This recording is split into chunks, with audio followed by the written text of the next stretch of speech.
নারী যখন খুব বেশি কষ্ট পায় তখন কাঁদার জন্য একটা বুক খোঁজে, যেখানে নিজের সব কষ্ট ঢেলে দিতে পারে, অশ্রু বিসর্জন দিয়ে ক্ষান্ত হতে পারে। একটা বিশ্বাসী স্নিগ্ধ মানুষের বুকে অশ্রু ঢালতে পারলেই সেই নারীর কষ্ট লাঘব হয়। তেমনি পরী নির্ভয়ে অশ্রু বিসর্জন দিচ্ছে শায়েরের বুকে। শায়ের দু হাতে আগলে ধরেছে তার অর্ধাঙ্গিনীকে। মহিলাটির কথায় পরী কষ্ট পেয়েছে খুব। খারাপ লাগারই কথা, সবেমাত্র বিয়ে হয়েছে, এখনো সংসার পাতানো হলো না, তার আগেই ভাঙার কথা বলেছে। একটা সুখী সংসার কেমন হয় তা পরী সোনালীর সেই খাতায় পড়েছে। কিভাবে সোনালী রাখালের সাথে ছোট্ট সংসার গড়ে তুলবে তা ব্যক্ত করেছিল খাতায়। পরীর ধারণা ও সেখানকার। কিন্তু ওই মহিলাটি শুরুতেই সব চুরমার করার কথা বলছে।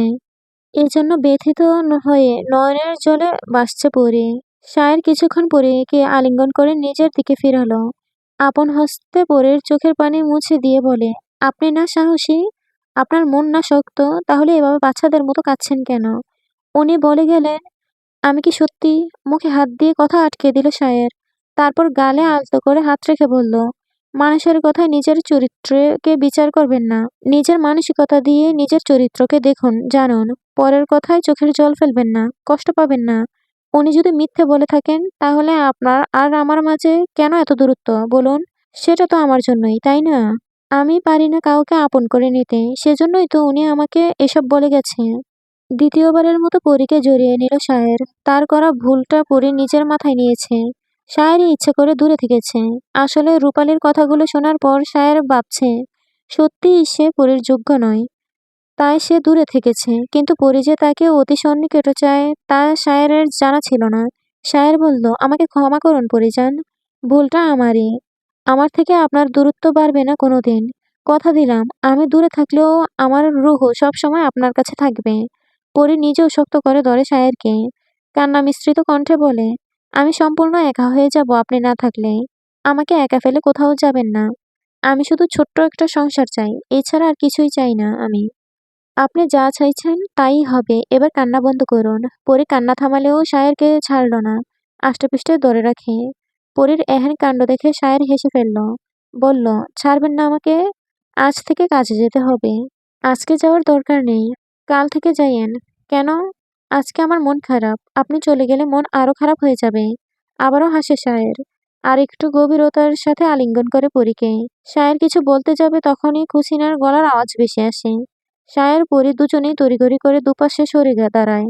খুসিনা গড়ে এসে বলে, হ্যাঁ রে সেহরান, তুই নতুন বউরে লইয়া ফকির রে দিয়া জারা দিয়ে আন। শায়ের গলা খাকারি দিয়ে বলে, ফকির কেন? কেউর নজর পড়ছে, দেহস না ওই বেডি কি কয়ে গেল? আমার ভালো ঠেকতাছে না, তুই বিকেলে বউরে লইয়া ওসমান ফকিরের কাছে যাইস। আচ্ছা যাব, তুমি এখন যাও। তুই তো আরদে যাবি কইলি, তা যাবি না?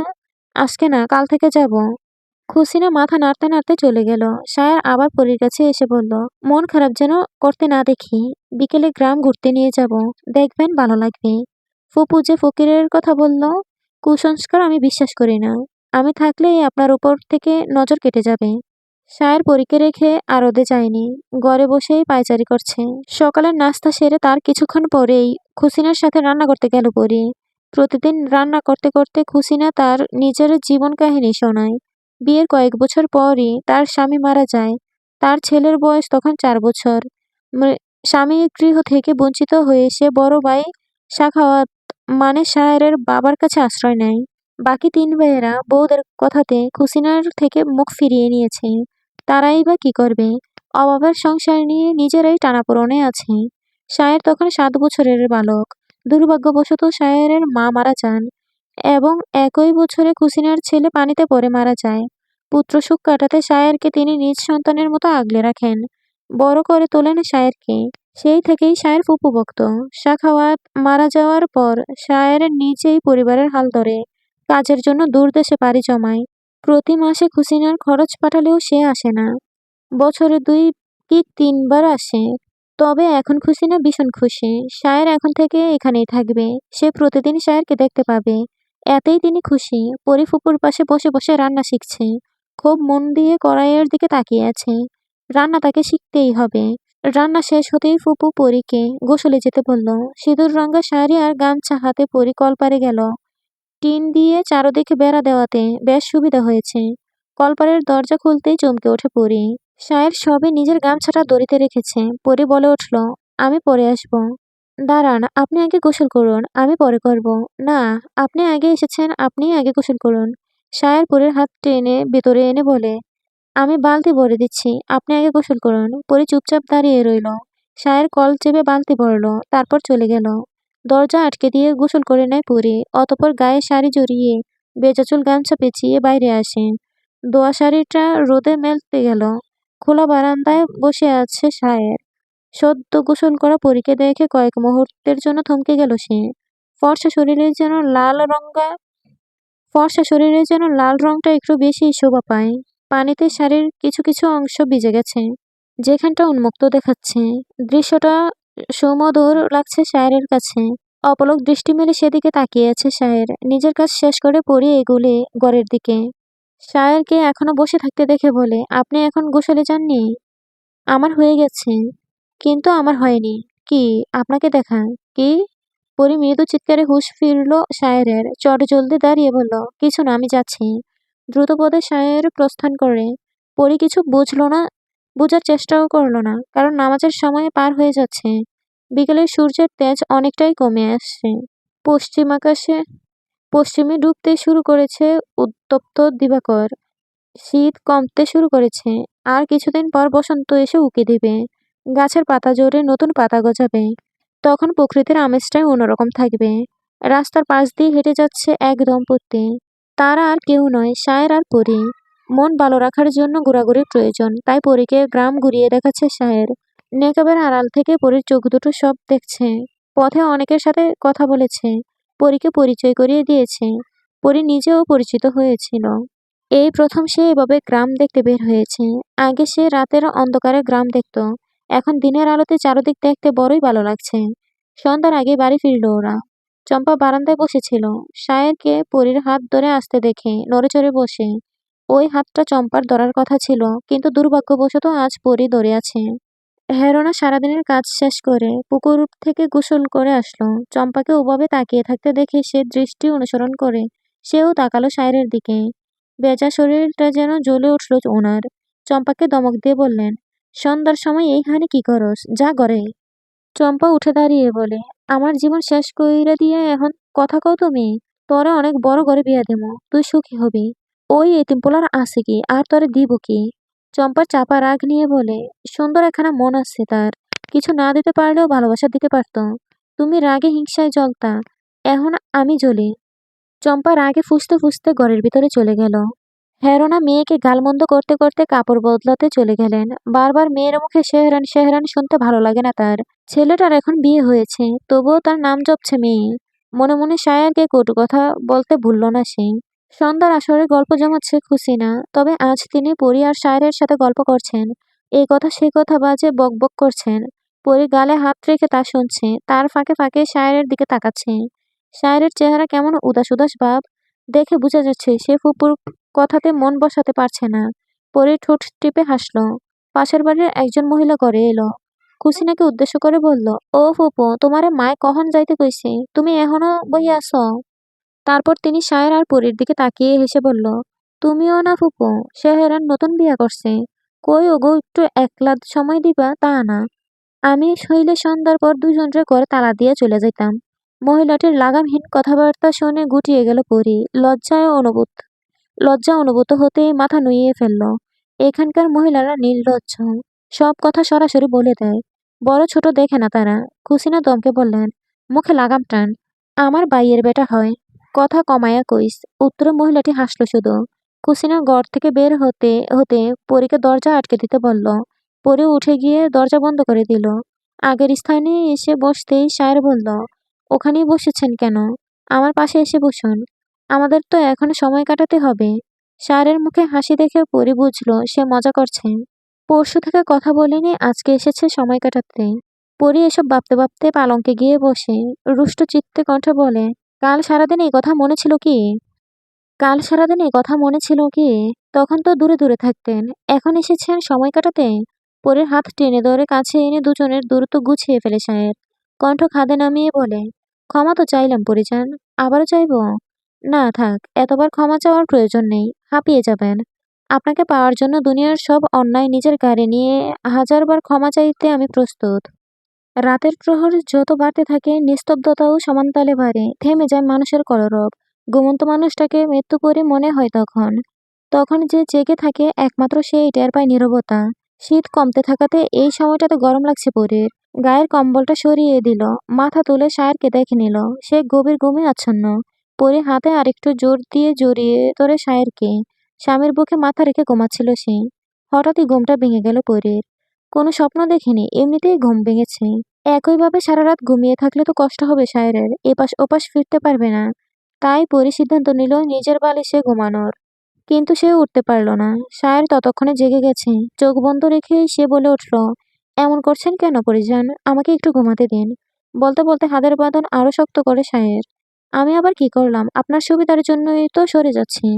আমার তো আপনাকে নিয়ে ঘুমাতে সুবিধা হচ্ছে। আপনার হচ্ছে না বুঝি? পরি কথা বলল না, ওভাবেই রইল। কিছুক্ষণ পর পরি বলল, শুনেছি সত্যিকারের ভালোবাসা নাকি কাঁদায়। ভালোবাসার চোখের পানি না ঝরলে সেই ভালোবাসা পরিপূর্ণ হয় না। আপনার কথাটা যদি সত্যি হয়ে থাকে তাহলে আমার ভালোবাসা আপনাকে প্রতিদিন কাঁদাবে পরিজান। নিত্য নতুন ভালোবাসায় আপনি কাঁদতে প্রস্তুত হন। সুখের কান্না সবাই হাসি মুখে বরণ করে, আমিও হাসি মুখে নিলাম। আমার এই কান্না যেন শেষ নিঃশ্বাস পর্যন্ত থাকে মালি সাহেব। সেই দায়িত্ব আপনার। যথা আজ্ঞা পরিজান। ভালোবাসার পরিপূর্ণ রূপ হলো চোখের জল। ভালোবাসা মানুষকে কাঁদায়। জীবন অনেকগুলো খণ্ডে বিভক্ত। কোন খণ্ডে জীবনে ভালোবাসা এসে জীবনকে রঙিন করে দেয়। পরে এই রঙিন স্মৃতিগুলো বিষণ্ণতার পসরা সাজিয়ে মানব হৃদয়কে কাঁদিয়ে দেয়।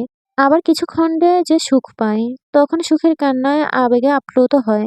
হ্যাঁ, ভালোবাসা মানুষকে কাঁদায়। কেউ পাওয়ার খুশিতে কাঁদে আর কেউ না পাওয়ার বেদনায়। তবে সবার চাওয়া একটাই থাকে, দিন শেষে যেন প্রিয় মানুষটার বুকে মাথা রেখে চোখের জল ফেলতে পারে।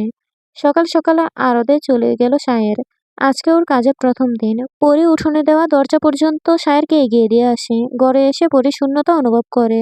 সেটা যে তার স্বামীর জন্য। এখন থেকে রোজ সায়েরের আসার অপেক্ষা করবে পরি। কিছু অপেক্ষা অত্যন্ত মিষ্টি, যা উপভোগ করার অনুভূতি অসাধারণ। ফুপুর সাথে কাজকর্মে আর গল্প করায় সারাদিন কাটতে হবে পরীর। নিজের কাজগুলো তাই তাড়াতাড়ি শেষ করল পরি। দুপুরে গোসলের জন্য কলপারে যেতে উদ্যত হতেই চামেলি এলো। পরীকে দেখে বলে, নতুন ভাবি, নাইতে যাও? পরি হেসে বলল, হ্যাঁ।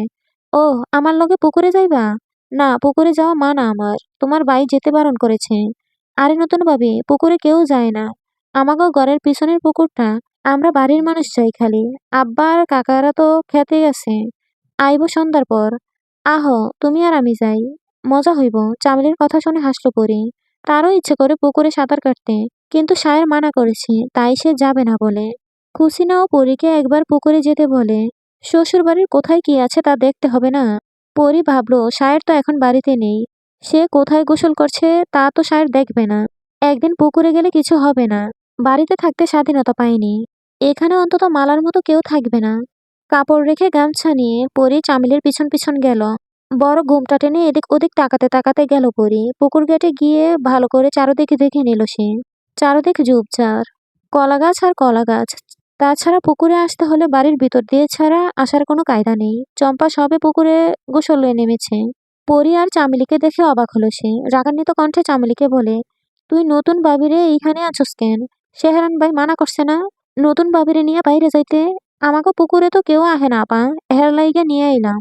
চম্পার ভালো লাগলো না চামেলির জবাব। পরি বেশ বুঝতে পারলো যে চম্পা তাকে দেখে রাগ করছে। রাগ করাটাই স্বাভাবিক।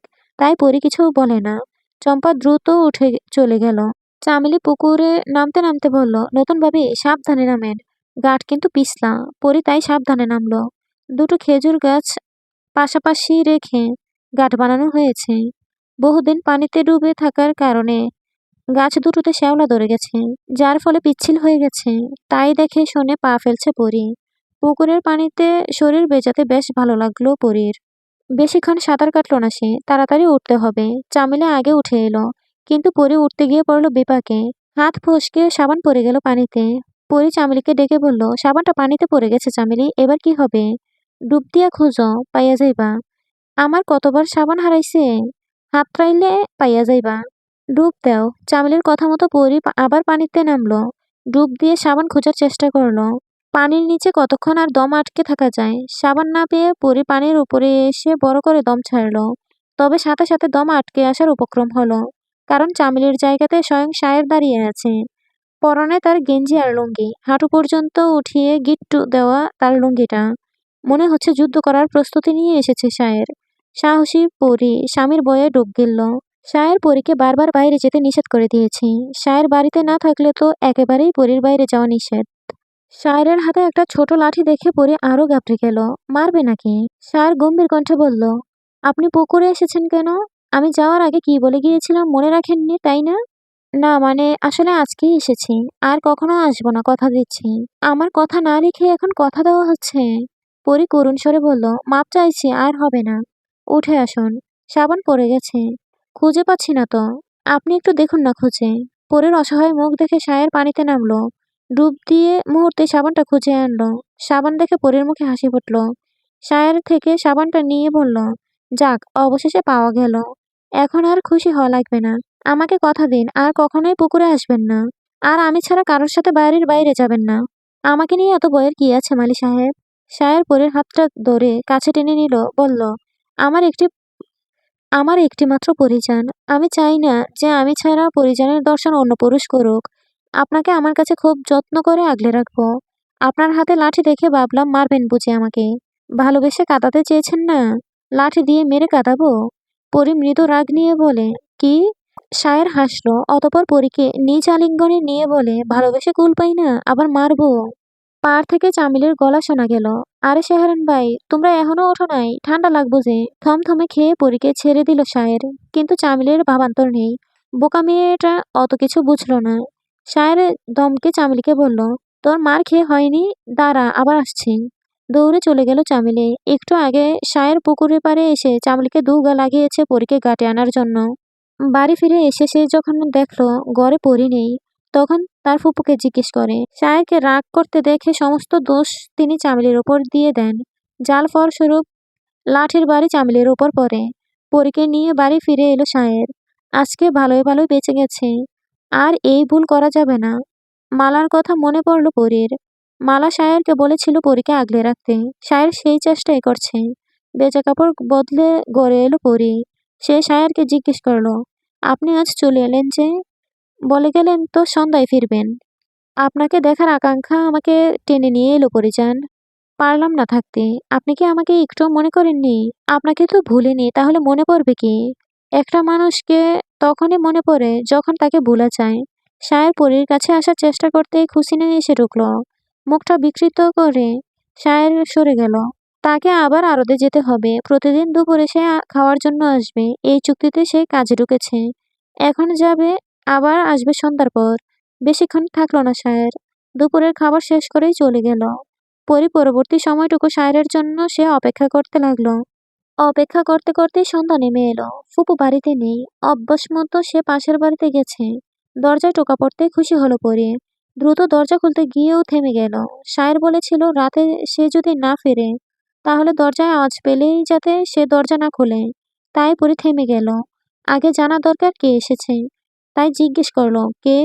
অপর পাশ থেকে জবাব না পেয়ে পরি বুঝে গেল সায়ের আসেনি। তাহলে কে এসেছে?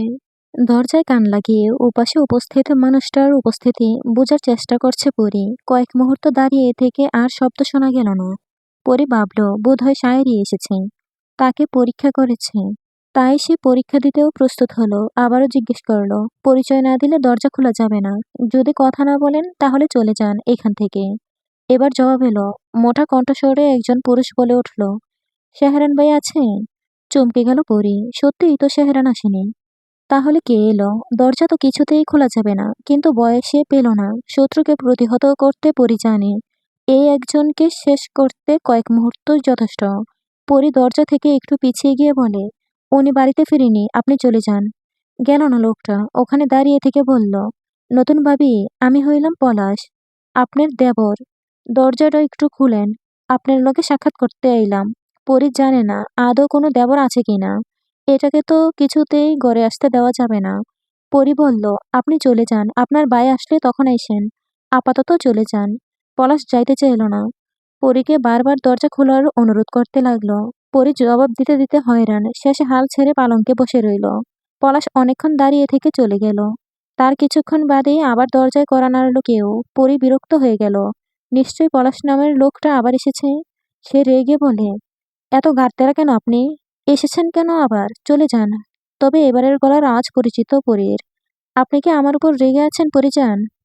থতমত খেয়ে পরি দ্রুত দরজা খুলে দিল। শায়েরকে দেখে মৃদু হাসার চেষ্টা করে গড়ে আসতে দিল। শায়ের এখনো প্রশ্নসূচক দৃষ্টিতে পরীর দিকে তাকিয়ে আছে।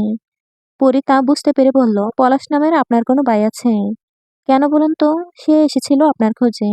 ভেতরে আসতে চেয়েছিল, কিন্তু আমি আসতে দিইনি। শায়ের কপাল কুঁচকে এলো। চিন্তিত হয়ে বলল, পলাশ বাড়ি এসেছে? আপনি চিনেন পলাশকে? চামেলির বড় ভাই পলাশ। ভালো ছেলেও। পরি মাথা নাড়ল। শায়ের বলল, কিন্তু ওর থেকে দূরে থাকার চেষ্টা করবেন। কেন? ভালো ছেলেদের থেকে দূরে থাকবেন আর খারাপ ছেলেদের কথা তো বাদই দিলাম। তা আপনি কেমন ছেলে মালি সাহেব? আমি আপনার স্বামী পরিজান। আমি যেমনই হই না কেন, আপনার বাস আমাতেই হবে। পাঞ্জাবির পকেট থেকে ফুলগুচ্ছ বের করে পরীর হাতে দিল। আবারও সেই বেলি ফুল। সাদা রঙের এই ফুলটিতে মন মাতানো সুবাস থাকে। কেমন যেন নেশা ধরে যায় পরীর। নাকের কাছে ফুল নিয়ে ঘ্রাণ নিতেই মন ভালো হয়ে যায়। আপনি ফুলের নেশায় আসক্ত, আর আমি পরিজানের নেশায়। শায়ের চোখে চোখ রেখে পরি বলে, মালি সাহেব যে নিজ হস্তে গড়েছেন বাগান। এই ফুলের নেশায় আজীবন আসক্ত থাকতে চাই। একজন মানুষের সবকিছু পরিবর্তন হলেও আসক্তির পরিবর্তন কখনোই হয় না। আপনি আমার সেই আসক্তি, যা কখনোই পরিবর্তন হবে না পরিজান। দীর্ঘক্ষণ দৃষ্টি বিনিময়ে হলো দুজনের। যে ঠোঁটের হাসি থেকে চোখ ফেরানো যায় না, সেই হাসি মারাত্মক সুন্দর, যা সামনের পুরুষটিকে প্রচণ্ড বেগে আঘাত করে যাচ্ছে। ভালোবাসা সুন্দর হলে তার দেওয়া সবকিছুই সুন্দর। আপনার হাসি সুন্দর। শুধুই সুন্দর? হাসল শায়ের। প্রশ্নটা পরে আরেকবার করেছিল তাকে। শায়ের সপ্তপর্ণে সেই উত্তর দিয়েছিল, কিন্তু এবার সে আর কিছু বলল না। তবে পরি বলল, আপনার হাসিও কম সুন্দর নয়। আপনার মতোই আপনার হাসি সুন্দর। পুরুষ মানুষ কখন সুন্দর হয় জানেন? কখন? একজন পুরুষ তখনই সুন্দর হয় যখন নারী তার কাছে সুখী। তাহলে আপনি আমার দেখা পৃথিবীর সবচেয়ে সুদর্শন পুরুষ। শায়েরের মতে সব পুরুষ সুন্দর হয় না। চেহারায় মাধুর্য থাকলে কি মনটাও মাধুর্যময় থাকে? নারীকে সুখী রাখার সর্বশ্রেষ্ঠ পরিপন্থা হলো পুরুষের ভালোবাসা, যাতে নেই কোনো লোভ, বিদ্বেষ, হিংসা। যে পুরুষ ভালোবাসার দ্বারা একজন নারীকে সুখী রাখতে পারে, একমাত্র সেই সর্বোত্তম। সকালে পলাশ আবারও এসেছে। দরজায় দাঁড়িয়ে উকিঝুঁকি দিচ্ছে অনবরত। তখন ঘরের দরজা বন্ধ ছিল। পলাশ ভাবছে সে শায়েরকে ডাকবে কিনা। এরই মধ্যে খুসিনা চলে আসে। চুলার ছাই ফেলার জন্য ভোরেই সে ঘুম থেকে ওঠে। রান্নাঘরে যাওয়ার সময় দেখল পলাশ শায়েরের ঘরের দরজার সামনে উকি দিয়ে কি যেন দেখছে। তিনি সেদিকে এগিয়ে গিয়ে বললেন, এই হতচ্ছাড়া, তুই এই সকালে এইখানে কি করস? পলাশ চমকে ফিরে তাকালো। ফুপুকে দেখে একগাল হেসে বলল, কাইল রাইতে আইলাম, নতুন ভাবে দরজা খুলল না, হের লাইগা এখন আইলাম। হেরা মনে হয় ঘুমাইতাছি। ঘুমাইব না তো কি করব? তোর মতো বলদের লাহান ঘুরব? এইখানে আইসস কেন? পলাশ যে চামেলির মতোই বোকাশোকা তা জানে ফুপু। কেউ কোনো কথা বললে তা কিছুতেই পেটে রাখতে পারে না, গড়গড় করে সব বলে দেয়। তাই সে বলে, মায় কইল সেহরান ভাই নাকি বিয়া করছে। বউ নাকি আমাগো চম্পার থেকে মেলা সুন্দর। হ্যাঁ লেগে দেখতে আইলাম। এই বলদ, এত বিয়ানে কেউ বউ দেখতে আহে? যা সর। আর তোরে সেহরান ওর বউ দেখতে দিব না। কেন দিব না? আমি কি মার মতো ঝগড়া করি? কুসিনা রেগে আরো দু কথা শুনিয়ে দিল। দুজনের চেঁচামেচিতে শায়ের পরীর দুজনেই জেগে গেল। শায়ের দরজা খুলে বের হতেই পলাশ সেদিকে তাকিয়ে বলে উঠল, সেহরান ভাই উঠা পড়ছে। নতুন ভাবে উঠছে? কই দেখি। শায়েরের মেজাজ গরম হয়ে গেল। আর একটু ঘুমাতে চেয়েছিল সে, কিন্তু পলাশের জন্য আর তা হলো না। সে বলল, তুই এখন ঘরে যা। ফুপু কইল তোমার বউ নাকি দেখতে দিবা না। কেন? সেটা তোর মা ভালো করেই জানে। যা গিয়ে জিজ্ঞেস কর। আর এখন এখান থেকে না গেলে কানের নিচে মারবো। পলাশ পরিমরি করে দৌড়ে পালালো। বয়সে চম্পার ছোট সে, এবং চামেলির বড়। বয়স বেশি নয়, তবে বুদ্ধি কম। যে যা বলে তাই করে। শুধু মিষ্টি খাওয়ার লোভ দেখালেই হলো। বছরখানেক আগে পলাশ নদীতে যায় গোসল করতে। ওখানকার ছেলেরা ওকে মিষ্টির লোভ দেখিয়ে বলে মেয়েরা যেখানে কাপড় বদলায় সেখানে ওকে দিতে। মিষ্টির লোভে সে তাই করলো। সেদিন বেশ মার খেতে হয়েছিল পলাশকে। তারপর হেরোনা তার ভাইয়ের কাছে পলাশকে পাঠিয়ে দেয়। তারপর আর বাড়িতে আসেনি। ছেলেকে নিয়ে বেশ চিন্তিত হেরোনা। এই বোকা ছেলেটা কবে একটু ভালোমন্দ বুঝবে। গ্রামের মাতব্বর ইলিয়াস আলী খুবই ভালো একজন লোক। সায়ের গ্রামে খুব একটা আসতো না, তবুও সায়েরকে তিনি খুব পছন্দ করতেন। তাই তো তিনি স্বেচ্ছায় সায়েরকে কাছে নিয়েছেন। সায়েরের কাজ হলো মালপত্রের হিসাব রাখা। প্রতিদিন কত মাল আসছে যাচ্ছে তা লিখে রাখে সে। লোকদের নানা ধরনের পরামর্শও দিয়ে থাকে। সায়েরের কাজে আগ্রহ দেখে ইলিয়াস আলী বাড়ি খুশি হন। তার ছেলে নেই, দুটো মেয়ে। এই বয়সে কাজ সামলাতে হিমশিম খান তিনি। বড় মেয়েকে বিয়ে দিয়ে ভেবেছিলেন জামাই তার ব্যবসা দেখবে, কিন্তু ভাগ্যক্রমে এমন জামাই তিনি পেয়েছেন যে সে ব্যবসার কিছুই বুঝে না। অবশেষে সায়েরকে পেয়ে তিনি ভীষণ খুশি। সায়ের টেবিলে বসে খাতা দেখছে। ইলিয়াস আলী ওর পাশে চেয়ার টেনে বসলো। সায়ের বলল, কেমন আছেন চাচা? আল্লাহর রহমতে ভালোই আছি বাবা, তুমি এসে বড় উপকার করলে। আমি জেনে খুব খুশি হয়েছি যে তুমি এখন থেকে গ্রামেই থাকবে। জি চাচা, আপনাদের দোয়ায় আমাকে গ্রামে ফিরিয়ে এনেছে। ইলিয়াস আলী ইতস্তত করছে। হয়তো তিনি কিছু বলতে চান। শায়ের তা বুঝতে পেরে বলল, চাচা আপনি কিছু বলতে চাইলে নির্ভয়ে বলতে পারেন। আসলে শেহরান, বড়ই দুঃখে আছি। বড় জামাই তো কিছুই জানে না। ভাবতাছি ছোট মেয়েরে ভালো ছেলে দেখে বিয়ে দেব, যাতে ছোট জামাই আমার ব্যবসা দেখতে পারে। ভালো তো, আপনি চাইলে আমিও খুঁজে দেখতে পারি। বাবা শেহরান, এলিনার মা তোমাকে পাত্র হিসেবে খুব পছন্দ করে। তোমার হাতে মেয়েকে তুলে দিতে পারলে খুশি হবে খুব। শায়ের চমকালো না, ও আগে কিছুটা আন্দাজ করেছিল। তাই অত্যন্ত বিনয়ের সুরে সে বলল, চাচা আপনি হয়তো জানেন না, অবশ্য আমার বাড়ির আশেপাশের মানুষই শুধু জানে আমি বিবাহিত, সেজন্য আপনিও হয়তো জানেন না, আমাকে ক্ষমা করবেন। চমকে গেলেন ইলিয়াস আলী, সাথে হতাশাগ্রস্তও হলেন। কিছুক্ষণ মৌনতা পালন করে হাসি মুখে বললেন, আমি তো জানতাম না বাবা, না জেনে বলে ফেলেছি, তুমি কিছু মনে করো না। আপনি আমার বাবার মতো, কিছু মনে করব কেন? আচ্ছা ঠিক আছে, তাহলে নতুন বউকে নিয়ে কাল আমাদের বাড়িতে আসবে। তোমাদের দাওয়াত রইল। না আসলে আমি বেরাজ হব। শায়ের হেসে সম্মতি দিল। সে পরীকে নিয়ে যাবে ওনার বাড়িতে। ইলিয়াস চলে গেলে শায়ের নিজের কাজে মন দিল। কাজের সময় যেন কাটে না, অথচ পরীর সাথে কাটানো সময়টা যেন দ্রুত চলে যায়। দুপুর হতেই ফিরে এলো শায়ের। পরী তখন গোসল সেরে উঠোনে শাড়ি মেলছে। শায়ের তা কিছুক্ষণ নির্বিঘ্নে পর্যবেক্ষণ করলো। পরী পেছন ফিরে শায়েরকে দেখেই সেদিকে এগিয়ে গেল। শায়েরের মুখের দিকে তাকিয়ে দেখলো গাম ঝরছে কপাল বেয়ে। পরী নিজের আঁচলে শায়েরের দিকে এগিয়ে দিয়ে বলে, গাম ঝরছে আপনার, মুছে নিন। আপনি মুছে দিলে মন্দ হয় না। পরী বিনা বাক্যে ঘাম মুছে দিয়ে শায়েরকে নিয়ে ঘরে আসেন। হাত পাখায় এনে শায়েরকে বাতাস করতে করতে বলে, রুদ্রের মধ্যে ছাতাটা নিয়ে গেলেই পারেন। হুম, আমি রোজ দুপুরে না এসেও পারতাম। কেন আসি জানেন কি? পরী না সূচক মাথা নাড়ায়। আপনি যখন রোজ দুপুরে গোসল করে ভেজা চুলে গামছা পেঁচিয়ে কাপড় মেলতে যান, তখন আপনাকে সবচাইতে বেশি মোহনীয় লাগে। এই দৃশ্যটা আমি প্রতিদিন দেখতে চাই। আপনি নিজেও জানেন না যে তখন কতটা স্নিগ্ধ লাগে আপনাকে। পাখা ঘুরানো থেমে গেল পরীর। স্থির দৃষ্টিতে সে তাকিয়ে রইল শায়েরের প্রাণে। শায়ের বলেছিল তার ভালোবাসা পরীকে রোজ কাঁদাবে। সেজন্য কি এই মুহূর্তে চোখে ঝাপসা হয়ে আসছে পরীর? পরী খেয়াল করল, তার চোখ থেকে এখনই নোনা জল গড়িয়ে পড়বে। শায়ের বসা থেকে চট করে দাঁড়িয়ে আগলে নিল পরীকে। চোখের জল পড়ার আগেই তা মুছে দিল। গালে হাত রেখে গরম স্নেহে চুম্বন করল পরীর গলায়। তখনই বাড়ি কিছুর তখনই বাড়ি কিছু টিনের চালে পড়তেই শায়ের পরী ছিটকে দূরে সরে গেল। কি হয়েছে তা দেখার জন্য শায়ের বাইরে গেল। দেখলো উঠোনে একটা বড় সড়ো নারকেল পড়ে আছে। এটাই সম্ভবত চালের ওপর পড়েছে। তখনই নারকেল গাছ থেকে পলাশের কণ্ঠস্বর ভেসে আসে, শেহরান ভাই সরেন, নাইলে আপনার মাথায় পড়ব। ছোট্ট টিনের ঘরের চারদিকে দিয়ে বেড়া দেওয়া। কলপাড়ের রান্নাঘরের চারদিকও ঢাকা। শায়ের ঘরটা খুব বেশি জায়গা জুড়ে নয়। বেড়ার ধার ঘেঁষে বড় একটা নারকেল গাছ। বেশ বড় বড় নারকেল ধরেছে তাতে। ভর দুপুরে পলাশের ইচ্ছে করেছে পিঠা খাবে।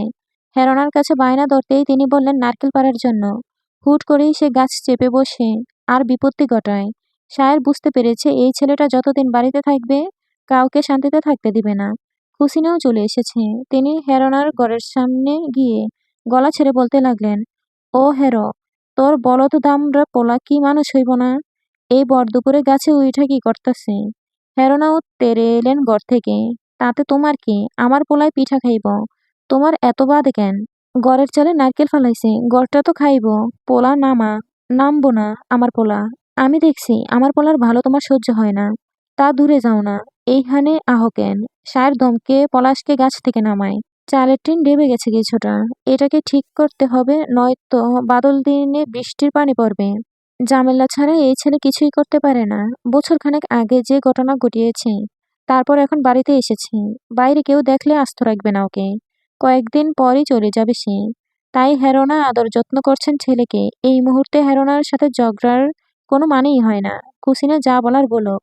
তাই সায়ের আর সেদিকে এগোলো না। নিজ গন্তব্যে সে চলে গেল। কিন্তু নারকেল গাছটা আর সেখানে রাখলো না। পরের দিন লোক দিয়ে কেটে ফেললো। ফেরোনার রাগ হলেও কিছু বলতে পারল না, কেননা শায়েরের বাবার জমি শায়েরের চাচারা মিলে দখল করে রেখেছে। শায়েরের দাদা তার সমস্ত সম্পত্তি 4 ছেলেকে ভাগ করে দিয়ে গেছে। একমাত্র ছেলে হওয়াতে বাবার সম্পত্তি শায়ের পেয়েছে। কম করে বিঘা 2 কিংবা তার থেকে একটু কম হবে। শায়ের কখনোই নিজের সম্পত্তি চায়নি। এখন কিছু বললে শায়ের যদি তার সম্পত্তির অধিকার চেয়ে বসে, ফেরোনা কিছুতেই তা হতে দেবে না। তাই তিনি আগ বাড়িয়ে কিছু বললেন না। বাকি 2 যা কেউ চুপ থাকতে বললেন। তবে চিন্তা ফেরানোর গেল না। কেননা শায়ের এখন বিয়ে করেছে। বাচ্চা হলেই তো শায়ের নিজের বাঘ বুঝে নেবে। এই জন্য বেশ চিন্তা হয় হেরোনার। জমিদার বাড়ির সামনে ভিড় জমিয়েছে। গ্রামের শত শত মানুষ। মহিলারা আঁচলে মুখ ঢেকে অন্দরে ঢুকছেন আর বের হচ্ছেন। চোখের পানি ফেলছে কেউ কেউ। বাইরের লোকজন বাঁশ কেটে এনে রেখেছেন। কয়েকজন মিলে কবর খুঁড়ছেন জমিদার বাড়ির পাশে থাকা কবরস্থানে। গরুর গাড়িটি এসে থামতেই আগে নামলো শায়ের, তারপর পরী। বীর জমানো শ্রোতারা রাস্তা দিল পরীকে ভেতরে যাওয়ার। পরী ধীরে পায়ে অন্দরে ঢুকলো। অন্দরের উঠোনে আজ অনেক মহিলা। সবাইকে এক নজর দেখে নিয়ে সিঁড়ি ভেঙে দোতলায় চলে গেল সে। সারিবদ্ধ ঘরগুলো পেরুতে লাগলো সে। শেষের আগের ঘরটাতে ঢুকতেই পরিচিত মুখগুলো দেখতে পেল পরী। মালা জেসমিন মেঝেতে বসে আছে। রূপালী পালঙ্কের উপর বসে আছে। আবেরজানের পুরো শরীর চাদরে ঢাকা। কাল রাতে পরলোক গমন করেন আবেরজান। পরীকে রাতেই খবর পাঠানো হয়। খবর পাওয়ার পর শায়ের দেরি করেনি। তখনই নূরনগরের উদ্দেশ্যে রওনা হয় পরীকে নিয়ে। দীর্ঘ 8 মাস পর পরী নিজ বাড়িতে পা রেখেছে। কাজের জন্য শায়ের সময় পাচ্ছেন না, বিদায় আসতে পারে না। কিন্তু আবেরজানের মৃত্যুর খবর শুনে আর থাকা যায় না। ইলিয়াসকে না জানিয়েই আসতে হলো। পরী রূপালীর পাশে গিয়ে বসতেই রূপালী ওকে ধরে কেঁদে উঠল, বলল, দাদি আর নেই রে পরী, আমাদের ছেড়ে চলে গেছে। পরী শক্ত করে জড়িয়ে ধরে বোনকে। তবে ওর খারাপ লাগলেও চোখের পানি আসলো না। কারণ আবেরজানের জন্য মালার জীবনটা দুর্বিষহ হয়ে গিয়েছিল। তার কটু কথাতে মালা কষ্ট পেত। সেজন্য পরী দাদিকে খুব একটা পছন্দ করত না। তাই তার মৃত্যুতে এত শোক পালন করার কোনো মানেই হয় না বলে পরীর ধারণা। তবে মুখ ফুটে সে কিছুই বলল না। জেসমিন আর মালা গুনগুন করে কেঁদে যাচ্ছেন। শাশুড়ি যেমনই হোক না কেন, মা বলে ডেকেছেন এতদিন, সম্মান দিয়েছেন। সেই মানুষটা আজকে সবাইকে ছেড়ে চলে গেছেন। কষ্ট তো হবেই। মহিলারা দরাদরি করে আবেরজানকে নিচে নামালো। গোসল করালো গরম পানি দিয়ে। তারপর সাদা কাফনে মুড়ে দিয়ে খাটিয়ায় শুইয়ে দিল। আগরবাতি আর গোলাপ জলের গন্ধে চারদিক ভরে উঠেছে। আবেরজানকে নিয়ে যাওয়া আগে শেষ দেখা দেখতে এলো সবাই। পরী খাটিয়ার পাশে দাঁড়িয়ে আছে। তার স্থির দৃষ্টি আবেরজানের বদ্ধ চোখে। একসময় কতই না এই মহিলার মৃত্যুর কামনা করেছে সে। তখন এত কিছু বুঝেনি, কিন্তু এখন একটু হলেও কষ্ট হচ্ছে। নিজের রক্ত বলে কথা। রূপালী হুট করেই আবেরজানের পা জড়িয়ে ধরে বসে। কাঁদতে কাঁদতে বলতে লাগলো, মাফ করে দিও দাদি। না জেনে অনেক কথা বলেছি তোমাকে। ভুল বুঝেছি। বেঁচে থাকতে বুঝতে পারিনি। মাফ করো তুমি। মালা আঁচলে মুখ ঢেকে কাঁদলেন। শেষ বিদায় সবাই চোখের পানিতে দেয়। সে যত খারাপ মানুষই হোক না কেন, কেননা পৃথিবীর সবচেয়ে নিকৃষ্ট মানুষেরও আপনজন আছে। কারো না কারোর ভালোবাসা সেও পায়। বিদায় নিয়ে চলে গেল আবেরজান। পুরো অন্দর শান্ত এখন। ঘূর্ণিঝড়ের তাণ্ডব শেষ হওয়ার পর যেমন শান্ত হয় পরিবেশ, ঠিক তেমনি মানুষজন একে একে চলে গেছে নিজ গৃহে। অন্দরের বারান্দায় বসে আছে সবাই। কুসুম আর শেফালির ভাত ডাল গড়ে নিচ্ছে। কেউ মারা গেলে সে বাড়িতে 3 দিনের মধ্যে চুলায় আগুন জ্বালানো নিষেধ। তাই প্রতিবেশীরা রান্না করে দিয়ে যাচ্ছে। যারা কবর খুঁড়েছেন এবং বাকি কাজ করেছেন তাদের খাইয়ে বিদায় করা হয়েছে। ঘরের মহিলারা শুধু বাকি আছে। কুসুম কাউকে খেতে ডাকার সাহস পাচ্ছে না, কারণ মন তো ভালো নেই। কেউ তো খাবে না বলে মনে হয়। কুসুম পরীর অভিব্যক্তি বুঝতে পেরে সেদিকে এগোয়। গিয়ে জিজ্ঞেস করে, কি হয়েছে কুসুম? কুসুম অত্যন্ত নিচু গলায় বলে, কাল রাত থাইকা সবাই না খাওয়া আপা। আচ্ছা চল রান্নাঘরে, সব গুছিয়ে আমি সবাইকে খেতে ডাকছি। কুসুম আর পরী রান্নাঘরে গেল। সবকিছু এলোমেলো হয়ে আছে। পরী কুসুমের হাতে হাত লাগিয়ে সব গুছাতে লাগলো। গ্রামে যে কি হইল, খালি মানুষ মরতেই থাকে। আল্লাহ কোন গজব ফালাইল তা তিনিই জানেন। আল্লাহ যাদের পছন্দ করেন তাদের সবসময় পরীক্ষা করেন। কি জানি আমাদের উপর এত পরীক্ষা কেন করছেন? পরি একটু চুপ থেকে কুসুমকে জিজ্ঞেস করে, বিন্দুর খুনিদের কি খবর কুসুম? আমি দূরে থাকি বিদায় কোনো খবর পাই না, তুই জানিস? হঠাৎ করে মনমরা হয়ে গেল কুসুম। মনে হচ্ছে রাজ্যের কষ্ট তার ভিতরে চাপা পড়েছে। সে বলে, কি কমু আপা, বিন্দু তো গেল, লগে তার সম্পানরেও নিয়ে গেল। পরীর হাত থেমে গেল, ডালের বাটিটা রেখে বলল, সম্পান মাঝি, কি বলছিস কুসুম? ভালো করে বল। আপনি জানবেন কেমনে আপা? আপনি তো অনেক দূরে থাকেন।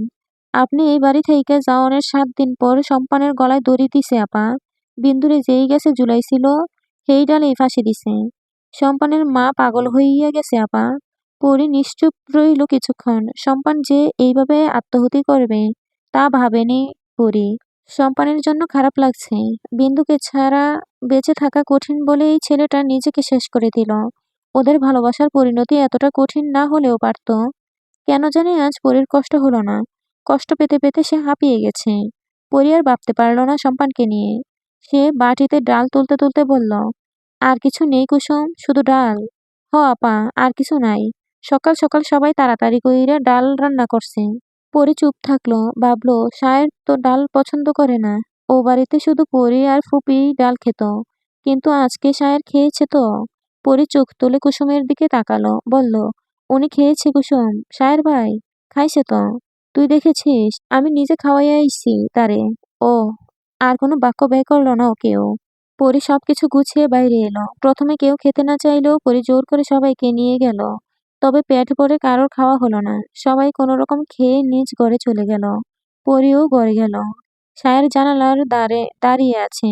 পরী একবার ওকে দেখে নিয়ে আলমারি খুলে একটা শাড়ি বের করলো। আলমারি খোলার শব্দে সায়ের ফিরে তাকালো। পরীর চোখে চোখ পড়তেই পরী সেদিকে এগিয়ে এলো। বলল, গোসল করেছেন? হুম। খেয়েছেন? আপনি খেয়েছেন? হ্যাঁ, খেয়েছি। সায়ের নিঃশব্দে হাসলো। পরীর দিকে ঘুরে দাঁড়িয়ে বলে, আমি না খেলে কখনো খেয়েছেন আপনি? জেনেও প্রশ্ন করছেন? পরী প্রসঙ্গ পাল্টে বলে, আপনি কি জানেন সম্পান মাঝির কথা? সম্পান? না তো, কোথায় সম্পান? সম্পান মাঝি আত্মহত্যা করেছে, চমকালো সায়ের। পরীর দিকে অবিশ্বাস্য দৃষ্টিতে তাকিয়ে রইল সে। পরী বলল, আমিও আজকে শুনলাম, কুসুম বলেছে। আমার বিন্দুর জন্য নিজের জীবনটা দিয়ে দিল সে। জীবন উৎসর্গ করে কি ভালোবাসা প্রমাণ করা যায় পরিজান? আমার থেকে তা আপনি ভালো জানেন। আপনার থেকেই তো ভালোবাসা শিখছি আমি। প্রতিদিন আপনার ভালোবাসার নতুন রূপের সাথে পরিচয় হই আমি। আপনিই বলুন, আমি যদি আপনার জন্য আমার জীবন উৎসর্গ করি তাহলে আপনাকে ভালোবাসবে কে পরিজান? জীবন দিয়ে ভালোবাসা প্রমাণ করা যায়? তাহলে শাহজাহান কেন তাজমহল বানিয়েছিল? সেও তো পারত তার প্রিয়তমার জন্য জীবন দিয়ে দিতে। সবার ভালোবাসা প্রকাশের ধরন এক হয় না। ভালোবাসা প্রমাণ করার জন্য কেউ জীবন দেয়, আর কেউ হাতে হাত রেখে সারা জীবন একসাথে চলার অঙ্গীকার করে।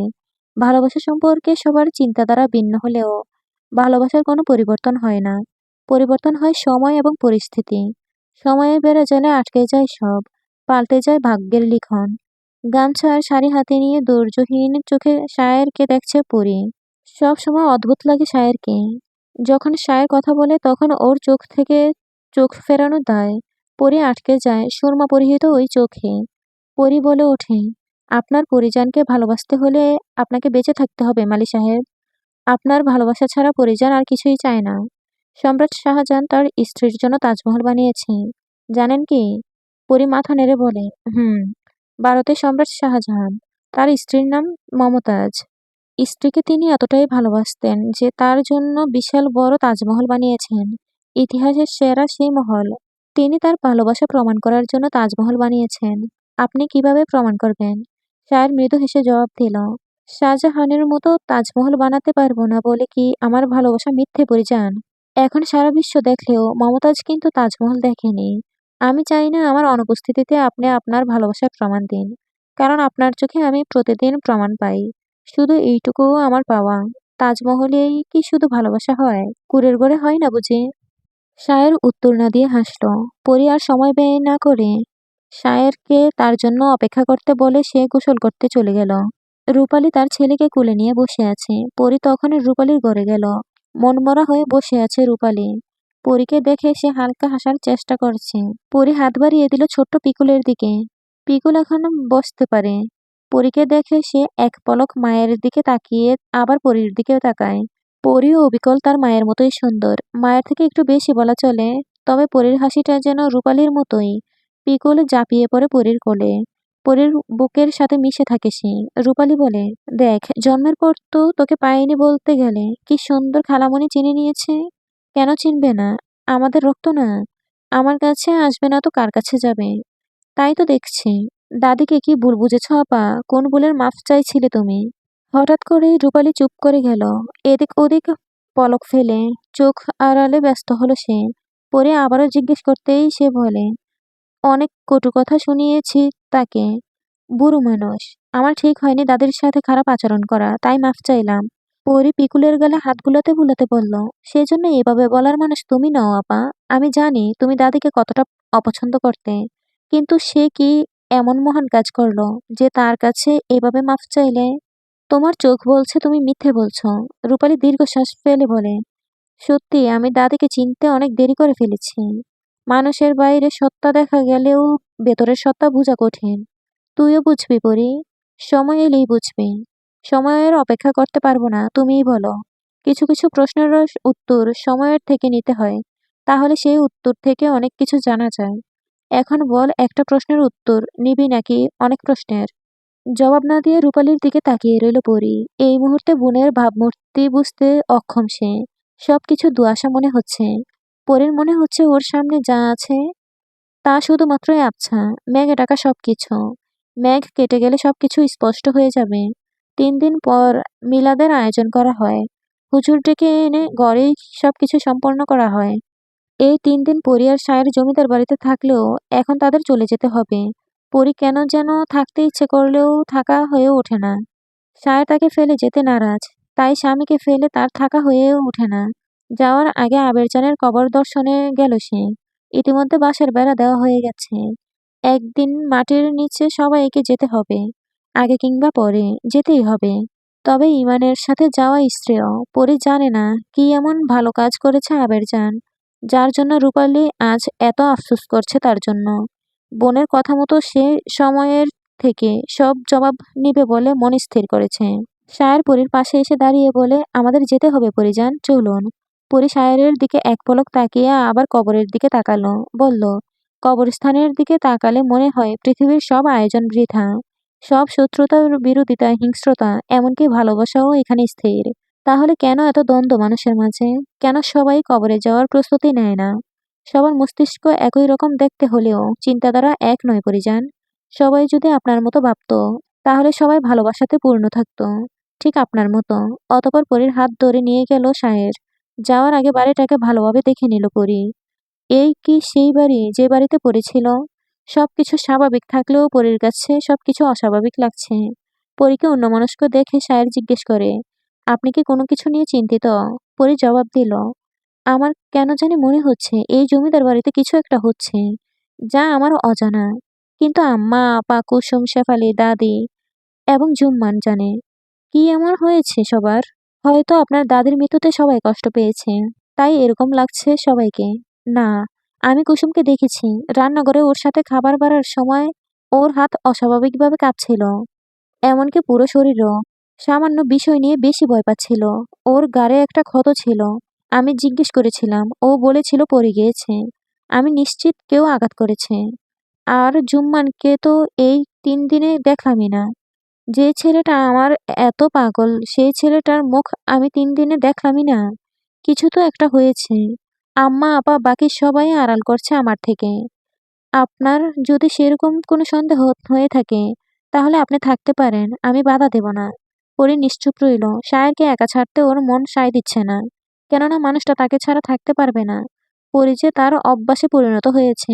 তাছাড়া পরি নিজেও থাকতে পারবে না। যে মানুষটির ঘুমন্ত চেহারা দেখে ঘুম ভাঙে, যার স্পর্শ না পেলে সারা রাত্রি বিনা নিদ্রায় পার হয়, তাকে ছাড়া থাকার কোনো প্রশ্নই আসে না। তাই সব অজানা রহস্য নূরনগরে ফেলে যাচ্ছে শ্বশুরবাড়ি। পরি দীর্ঘশ্বাস ফেলে বলে, ও বাড়ি থেকে চলে আসার পর সবকিছু বদলে গেছে। আপাকে রেখে আসার পর থেকে বয়ে আছি আমি। না জানি কোন হিংস্র পশু থাবা মারে। আপা যে বড়ই দুর্বল প্রকৃতির। আঘাত সে সহ্য করতে পারবে না। সায়ের পরীর হাত চেপে ধরে বলল, আপনি চিন্তা করবেন না পরিজান। অন্তরে সব নারীরা সুরক্ষিত। তাদের কেউ ক্ষতি করতে পারবে না। যেখানে ঘরের মানুষ থাবা মারে, সেখানে বাইরের লোক কিছুই না। আমাকে বলবেন কি হয়েছে? আমার মনে হচ্ছে আপনি সব কথা বলছেন না। আপনিও কিছু লুকিয়ে যাচ্ছেন। পরি আর কথা বলল না। গাড়িতে হেলান দিয়ে বসে রইল। কি বলবে সে সায়েরকে? আখির ওর নিজের কাকা। এই লোকটা যে ওদের ৩ বোনের দিকে হাত বাড়িয়েছিল। সায়ের তা জানলে কি করবে? হয়তো কিছু করতে পারবে না। আখিরকে দেখতে শান্তশিষ্ট মনে হলেও সে একজন ভয়ানক মানুষ। না হলে বাতিজিদের দিকে কে এমন কুৎসিত নজর দেয়? অতীত টানতে চায় না পরি। আর না সায়েরকে বলতে চায়। সূর্য যখন দিগন্ত থেকে বিদায় নেওয়ার প্রস্তুতি নিচ্ছে, তখন নবীনগর পৌঁছালো ওরা। ঘরে ফিরতেই চম্পা এসে হাজির হলো। পরি মুচকি হেসে চম্পাকে ঘরে আসতে বলে। পরির সাথে চম্পার এখন ভাব হয়েছে। চম্পা নিজেই এসেছে। পরি তাতে বেশ খুশি। সে চায় না সম্পর্কের মনোমালিন্য থাকুক। সবাই একসাথে হাসিখুশি থাকাটাই জীবনের বড় পাওয়া। তাই পরি সহজে এ বাড়ির সবার সাথে মিশছে। চম্পা আর চামেলি প্রতিদিন আসে পরির সাথে গল্প করার জন্য। রাতে সায়েরা এখন একটু দেরি করে ফেরে, সেজন্য ওরাও থাকে। কখনো আম, জাম্বুরা, তেঁতুল মেখে ৩ জনে কাড়াকাড়ি করে।